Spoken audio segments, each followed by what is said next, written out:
எங்களுடைய பலத்தினால் அல்ல, எங்களுடைய சுயத்தினால் அல்ல, நம்முடைய ஆவியானவனால, எங்களுக்குள்ள இருக்கிற ஆவியானவர்னால எல்லா காரியங்களும் நாங்கள் செய்து முடிக்க போகிறோம்.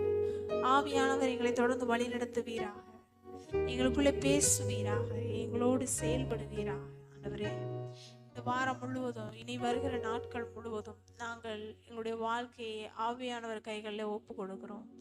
ஆவியானவரின் வழி நடத்துதற்படி நாங்கள் இருக்க போகிறோம். ஆண்டவரே, மற்றவர்கள் அல்ல, உலகத்தின் பேச்சுக்கள் அல்ல, ஆவியானவரின் வழி நடத்துதல்படி பாடின ஒவ்வொருவரும் செயல்படும்படியாய் ஜெபிக்கிறேன். ஆவியானவர் ஒவ்வொருவரையும் வழி நடத்தும்படியாய் ஜெபிக்கிறேன் ராஜா.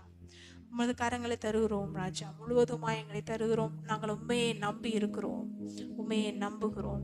எங்கள் நம்பிக்கைக்கு பாத்திர நம்ப தகுந்தவர் நீர் ஒருவர். ஆண்டவரே, உண்மை நாங்கள் நம்புகிறோம். உம்முடைய வழி நடத்துதன்படி நாங்கள் இனி எங்கள் வாழ்க்கையில செயல்பட போகிறோம். ஆசீர்வதியும் பாதுகாத்துக்கொள்ளும். மீட்பரும் ரட்சகருமான இயேசு கிறிஸ்துவின் நாமத்தில் ஜெபிக்கிறேன், ஜீவனுள்ள நல்ல பிதாவே. ஆமென்.